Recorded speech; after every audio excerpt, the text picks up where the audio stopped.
And thank you for joining me today. I am Hawkeye. This is like an emergency special presentation with Maple Leafs Man Advantage, talking about the Toronto Maple Leafs. And, well, we've come to that point, as they tend to say in the NHL when the American Thanksgiving has come and gone, where your team sits. We've come to that point. It's now Sunday morning. I'll get to that in a moment about last night. But we've come to that point, and the Leafs are absolutely nowhere near where they're supposed to be. I put a video on here about my thoughts about the upcoming season, and in no way did I think the Leafs were going to be where they are now at this point. And it's, there's still... The good thing is there's a lot of the season left, and the bad thing is there's a lot of the season left. It depends on how they play this out, what they do from here on in. And I got some stuff written down here I'm going to go over. Got a cup of Java here. Some people may think it should be a shot of whiskey instead, the way the Leafs are playing, and have been doing so for decades, unfortunately, but nevertheless, I've only watched 2 full games this year. Luckily, my local junior hockey team, that is the Owen Sound Attack, they're playing really well this year. Haven't played this well in quite a while. So Saturday nights, I'm usually down there watching my local team, or other things are going on. Last weekend, I went to a concert with a couple of buddies. Last night I was at an Attack game. Great game. So I've been doing that. I've been to actually half a dozen games of my local junior team, which is usually I don't do that an entire season, and it's not even December yet. So I'm really enjoying going down there and watching the games rather than watching the Leafs on Saturday night on Hockey Night in Canada. So I'm not swimming around in their problems. Really, as I said, I've only seen 2 games, and I watched maybe 10 minutes of hockey last night in the game, the end of the first, the end of the second. So I don't have hey, I know what everybody's problem is on the team. I have to look at stats here. But from what I have seen, I have not liked what I've seen. So we've gone through, it's now November the 23rd, so we've gone through November the 22nd, through the season, and as I said, I watched some of the game against the rival Montreal Canadiens last night, who I wasn't unaware of this. I knew they weren't playing well. One of the guys, I was watching the game at the local rink. They had TVs in there. The guy who was watching the game with me said, yeah, Montreal's lost 5 in a row. They're not doing very well, and they looked like juggernauts against the Leafs in the 10 minutes of hockey I saw. It was pretty bad. They ended up winning 5-2. I guess Toronto decided to show up in the third. It was 4-0, I think, after 2. So, and then once it was 4-0, Joseph Wall got pulled. In went Dennis Hildeby. I saw the 4th goal. It was not good. It just went off his shoulder and up into the top corner. Should have stopped that one. But looking at this team, I just think poor Craig Berube. It looks like they do not want to play your style. Now, I'm not on the bench or in the dressing room, but I'm really questioning if they're listening to you at all. Which is crazy because they tuned you out after 1 season.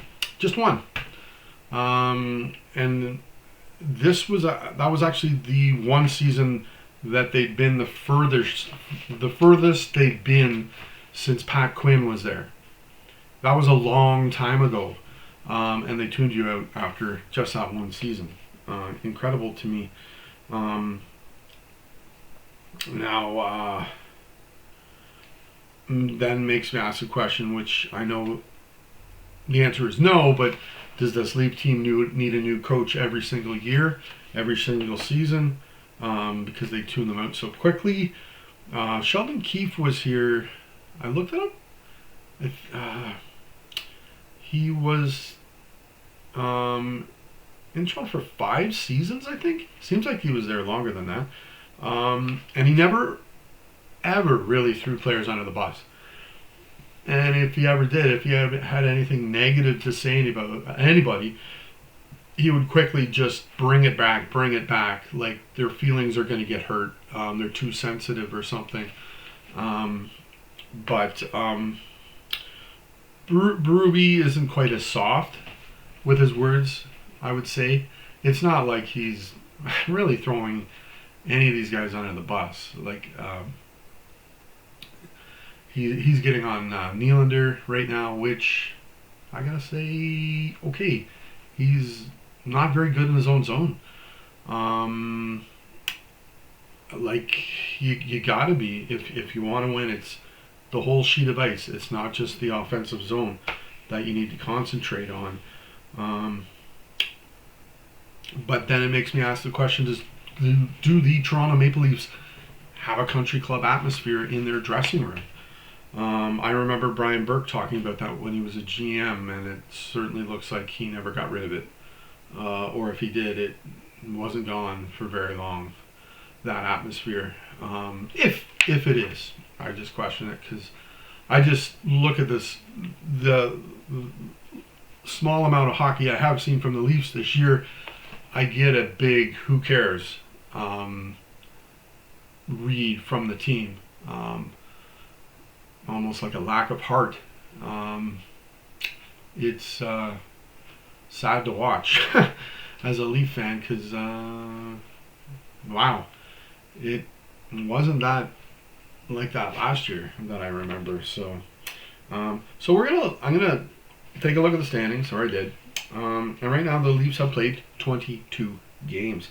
Now that is not a small sample size. That is over a quarter of your season. I think once you hit 20 games, that's a good indication. You can get a good read from your team from that many games, 20 games, I feel. So the Leafs record is 9 wins, 10 losses, and 3 overtime or shootout losses. And I really do think these overtime shootout losses hinder how you look at the team. I wouldn't even say look at them as like ties, because some of those wins were in overtime or in a shootout. So maybe a better way to look at your team is maybe to look at what your record is during regulation, your regulation record. So during regulation, the Leafs have 6 wins, 10 losses. And so then, therefore, 6 times they then went to overtime. The best teams in the league with the wins in regulation, 4 of them is no surprise. So who do we have here? We got the Vegas Golden Knights. They're 9-4. Carolina Hurricane, Dallas Stars, both 10-5. And the Colorado Avalanche, who definitely they look like the team to watch out for this season. They're 14-1 wins and losses in regulation. That's incredible. Maybe a bit of an outlier here is the Pittsburgh Penguins. They're 10-6, but they do have Sidney Crosby, Malkin. They got Hall of Famers on their squad, but they came out of the gate incredible. They've fallen back to earth. The Penguins, so that's maybe a bit of an outlier, but those first 4 teams, those are first and second in their divisions, those teams, so no surprise. Yeah, because with the Penguins, of the 5 games that went to overtime they lost every single one of them at the same time. So that's why they're not snugly in a playoff spot due to the losses, I think, in overtime that they've got, giving away that extra point to other teams. So, yeah, and there's such parity in this league that, yes, any team can win, usually on any night. Usually. Did you hear that, Toronto? That means you need to play an entire game, because you can be beat, because the other teams are just as good as you. You need to play hard. So, taking a further look, the Leafs have 21 points in 22 games. Okay, not very good. They are 7th out of 8 teams in the Atlantic. 1 point above the forever bottom-feeding Buffalo Sabres. I think it's been 12 years or longer since they've been to the playoffs. I truly do feel bad for Buffalo Sabre fans, and this is coming from a Leaf fan who's never seen my team win the Stanley Cup. I feel bad for those fans. I don't know where the end of where the light is. I don't think it's in the tunnel at all. For those guys, that's really too bad. And in the East, the Leafs are 15th out of 16 teams. Now, the funny thing is, they are tied with the Boston Bruins first overall in the Atlantic for goals for, with 74 in 22 games. In the entire league, they're also tied with the Edmonton Oilers as well, tied with the Bruins and the Leafs, 4th overall in the entire league for goals for. So, in saying that, part of Mitch Marner isn't missing. I don't think they're missing his offense. I do think even if he was with the Leafs, they wouldn't be first in the Atlantic. I think they would be out of the playoffs. I think they might have gotten maybe a few extra points for the team overall, and maybe they got a couple more wins. I don't know. But I don't think they would be in the playoffs, even with Marner. I don't think so. One man can't change how the entire team plays defensively. He can just help himself. But that's part of the problem. They didn't replace Marner with... They did, but not with parts that equal Marner. So that's part of the problem here with Toronto. So lots of goals for. So the goals against, this is where the problem lies. They're last in the Atlantic. They've let in 82 goals. And they're tied with the Blues in the entire league for second last in the entire league. Last, the Edmonton Oilers. So I'm hoping there's Edmonton Oilers fans making videos too. The sad thing for them is they've been to the Stanley Cup Finals twice in a row, and it looks like it could be heavy sledding, heavy sailing to try and duplicate that again. But I don't know. Maybe the Leafs and Oilers would be good trading partners. I don't know. Now when I was watching the Leaf game last night, one thing that jumped out to me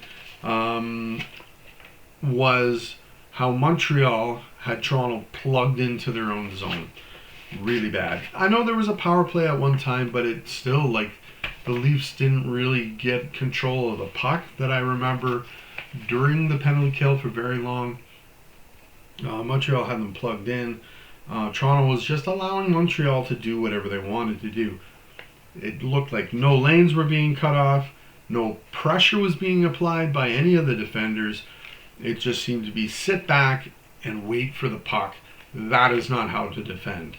And yep, the puck ended up in their net during this flurry that Montreal had on Toronto. My local junior team does not play defense like that. They are quick on the puck holder of the opposition in their zone. They apply pressure. They're on them quickly, not giving them very much space and or time to react, causing the opposition to act extremely quickly with the puck as to what to do with it. Toronto doesn't do that from what I've seen. Maybe at times they do, but from the little bit of hockey I've seen, I have not seen. I've not witnessed them play defense like that. Now I know there have been injuries this season. There's been a lot. There's 8 right now. There's one guy I never heard of. He probably is with the Marlies, but they still have 7 regulars that are out of the lineup. That's a lot of injuries, but I don't want to hear that. even when the guys were in the lineup, they weren't good. So that's not going to work for me. Blaming it on injuries. The Florida Panthers are without 3 or 4 very important guys in their lineup, and they're not doing a whole lot better than Toronto. So, hey, it's the way it is. That's the way it is. And so when I looked at the stats for the Leafs, here are some that jump out at me. Some of these guys are hurt, but Benoit and Carlo, okay, not the most offensive guys out there, but they have 0 goals, and combined they have 4 assists. Both of them have 2 assists. That's it. Waugh has 1 goal. I hate to add him to this list because he's a rookie, so I'm not throwing the sand on him. But Cowan's got 1 goal. Okay, he's learning. I'll give him a break. He doesn't have to score any more goals this year. I'm not gonna throw the sand on him, but still, he's got 1 goal.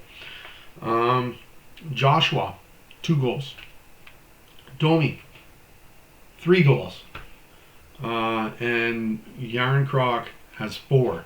And I swear he scored those early in the season. At least 3 of them were like in the first 2 games or something. So they're not. So here's what it is. They've got a lot of goals, but they're scored by so few on the team.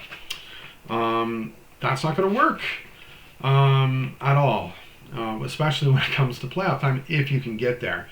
Tavares, he's having a great year. He's got 12 goals, re-signing in Toronto. I don't know where they'd be if he wasn't on this squad. I know where they'd be. They'd be in the bottom of the Atlantic, right next to the Titanic. They'd be worse than Buffalo. Nylander, he's got 10 goals. He's having quite the offensive season. But he frustrates me due to his defensive play, or playing the whole sheet of the ice. He just seems to got offense in mind. And then Matthews, who's missed 5 games, I think. He's got 9 goals. Those are your top 3 scorers. And when you look at the amount of goals they have with these guys, they have just under 42% of their goals are from these 3 guys. Whew. Yeah, you need to spread it out better. So the answer for other teams, they may not even need to worry really, because one of them's hurt right now and there's only 2 other guys. But shut these guys down, which come playoff time seems to happen. Other than Nylander, his game continues. Playoffs or regular season, it seems to be the same. But Matthews and Tavares do not continue their goal scoring in the playoffs at anywhere near the amount they do in the regular season.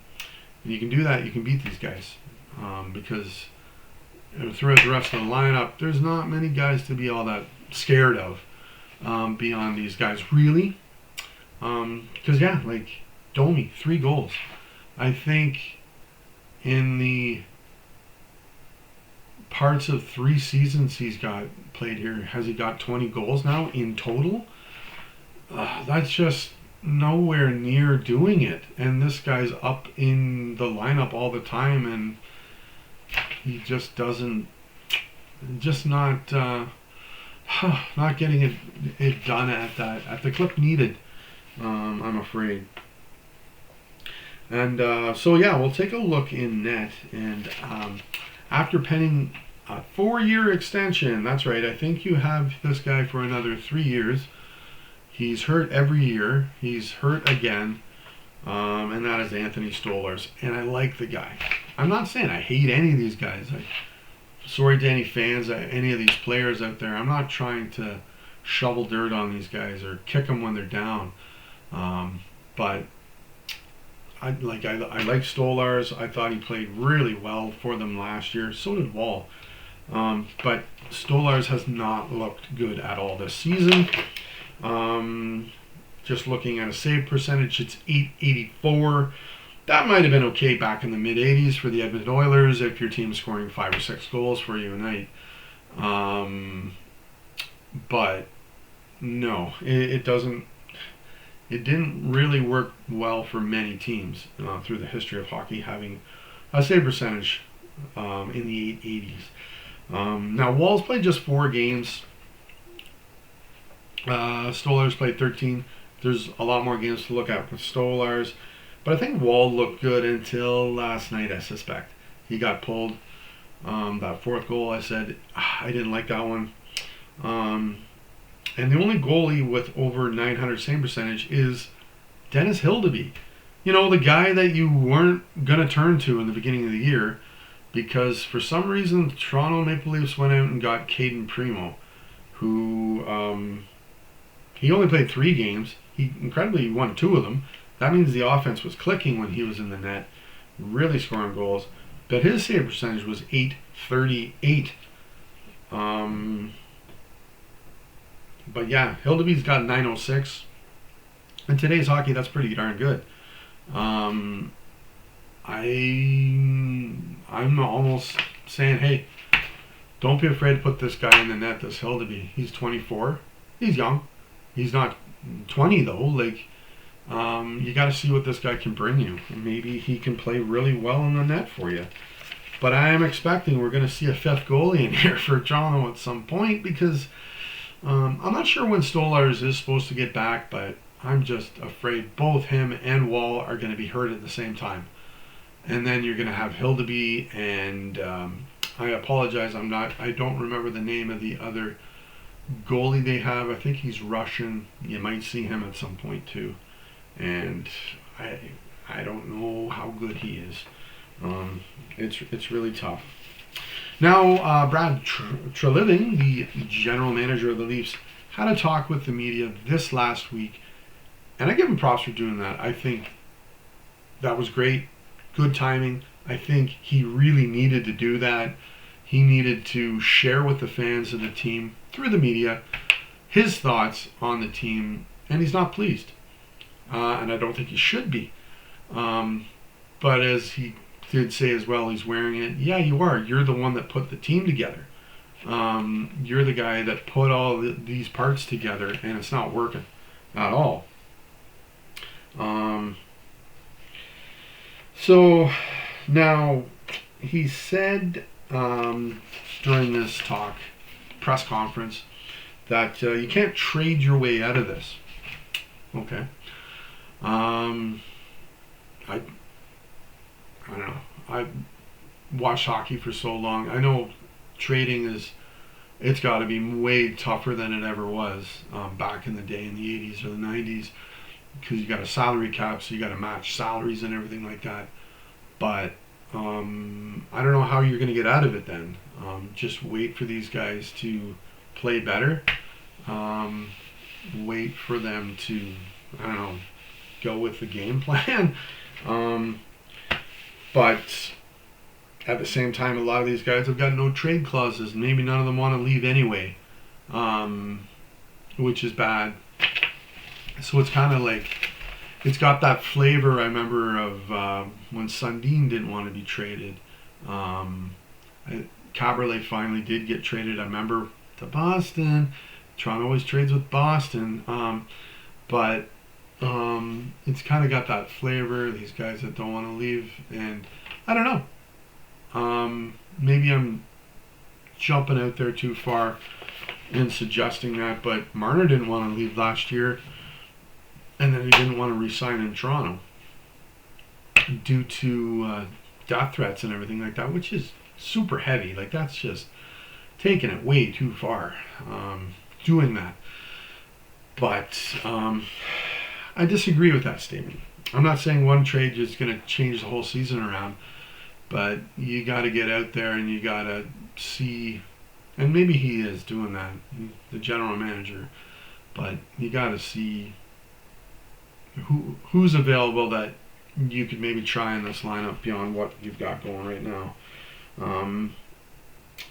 Now, as well, in him saying that, um, I would say he certainly doesn't. He must not feel that he can draft his way out of this problem either, because in the upcoming draft next year, next July, the first rounder that the Leafs have is actually owned by the Boston Bruins.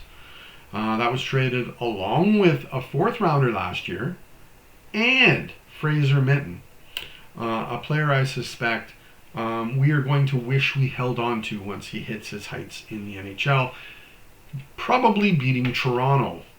I'm not expecting him to be like a 50 goal scorer or something, but he could be a 20 goal scorer and very good defensively. That would be an excellent depth player to have on your team when our depth players don't play good defensively and don't score that many goals. So, yeah, I don't know. I feel we're going to wish we still had him. But anyways, that was for Brandon Carlo. I like him too. But he's got 2 assists this year. He's currently injured. But as I read, he may skate tomorrow, which is a good sign. Coming back. But my oh my, that's an extremely high asking price for a guy who has never scored 20 points in a season. He's not a fighter. I don't know if he's all that great defensively either. So I don't know. That seems like an extremely high asking price for that player. Now the Chicago Blackhawks are going to have the next year's second round draft pick. It was involved in a trade that landed Toronto Jake McCabe. I really like Jake McCabe, but that was involved in that trade. The Minnesota Wild have Toronto's 4th rounder in a deal that saw Connor Dewar to come to Toronto. He's playing in Pittsburgh, I believe now. It was their own 6th rounder for next year, went to the Carolina Hurricane, and their 7th rounder went to the Dallas Stars when they got Chris Tanev. Another guy I really like. That's a good deal there. So in next year's draft, they're going to have the 3rd rounder, 5th rounder, and San Jose's 6th round. And that's it. You're going to have 3 picks. For a team that does not make the playoffs, how is that even close to acceptable to have that at the draft table? You can just show up an hour late and then, hey, are we in the 3rd round yet? Oh, okay. I'll go back to the cafeteria. We haven't got there yet. I don't know. Sorry. It's not acceptable anyways. As I wrote down, we're reverting back to trading away the future for a now that's not even close to good enough. I remember the days when the Leafs were just bad enough to miss the playoffs, but not bad enough to get a good draft pick. They would end up drafting like 10th or something, or 11th, and they'd be missing the playoffs. I remember that quite often. And then to note as well, in the 2027 draft, the Leafs don't have a 1st rounder there either. It was traded to the Philadelphia Flyers. Saw the Leafs land Scott Laughton, another guy I like, but has not made much of an impact on this team, I would say. He's got 2 goals in 24 games. Not good. I think this was an extremely high asking price for a guy whose career high is 18 goals. And he never really scored anywhere close to that again. He usually gets 10 to 13 in a season. Is that worth a 1st round pick for a 3rd or 4th liner? Not in my opinion. No, it's not.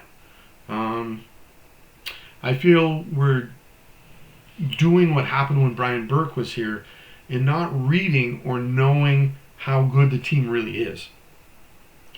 We seem to have put our chips down on the table here for this team that is not good enough. Or maybe in this case is able to sustain the good numbers they had in the regular season. Maybe that time has ended for this group. Um, yeah. So right now the Leafs are sixth worst in the league. Sixth worst. I think there's 32 teams. That's pretty bad. Now there's still 60 games to play. But you still have 7 guys injured from your lineup. So you're relying on guys who, maybe shouldn't be relied on in this situation. Maybe, I don't know. But yeah, you still got 7 injuries. All these guys got to come back. So yeah, which is hilarious that they're 6th worst in the league, because if that's how the draft ends up, okay, Toronto, you're going to pick 6. Oh, no, wait, that's Boston's pick, not yours. Toronto will hold the pick if they're anywhere in the bottom 5. But I'm not sure, maybe somebody else out there knows. I don't know when then Boston gets a first round pick, because the next season Philadelphia's got it. So then do they have to wait till 2028 to get that first round pick? Like, when are we, I don't know. It's tough, because I don't want to go down the road of sell the team, because you still got Matthews, still got Tavares, still got Nylander, still got Riley, still got Nyes. There's some good guys here, but I question, do all those guys all have no trade clauses as well? So if they don't want to go, they're not going anywhere. But it's a tough spot that the Leafs are in right now. Very tough. So yeah. Now, problems that the team have. I mentioned Mitch Marner's not there. Absolutely, they miss him. Their goaltending hasn't been good enough. Their defense hasn't been good enough. And they're not spreading their scoring around, even though scoring, the amount of goals that are scored isn't a problem, but they're not spreading it out as well as they should throughout the whole lineup, because like the bottom 6 is like not scoring very much at all. So yeah, those are some problems I see, and it looks like, as I said, they've tuned out Craig Berube as well, and he's still here for another 3 years. Or they're going to pay him all that money to go for a walk. And we're talking millions and millions of dollars, which at some point the Leafs have got to say, we can't do that. We can't just throw away, I think he would be owed $10 million or something, just because, this isn't working. So it's a tough spot. Maybe anybody out there, you can put in the comments problems you've seen, because as you know, I haven't seen much of the Leafs this year, and I gotta say that's a good thing, because I'd be more frustrated the more hockey I would have watched from the Leafs. But in seeing that game last night, I just thought, I gotta shoot a video today. I gotta come in here and throw my 2 cents down about the Leafs. So yeah, if you like this video, go ahead and hit like, subscribe as well, and absolutely put comments in there if there's problems you've seen and anything like that. And one thing I forgot to mention as well is Trevelling. I think it was Trevelling mentioned Matthews, Tavares, Nylander, and Nyes. I think those 4 guys, he's not going to trade them. Just not going to trade them. And personally, myself, there would be absolutely no one on this team that would be untouchable. I know I would not be out there looking to ship Nyes. I would have such a ridiculous asking price for him. You'd have to give me like 3 first rounders and they're not protected. Okay, I'll give you Nyes. Something like that. But in saying that, I don't know what you could get for Matthews anyways, because he's hurt a lot, and it looks like he's not a 60 goal scorer anymore. So I don't know what you could get for him anyways, and you may not get full value in return for him. But in saying that, he wouldn't be untouchable as well. You need to get out of those. You need to, hopefully before I die, bring a Stanley Cup to Toronto for the Maple Leafs. But until next time, go Leafs, go!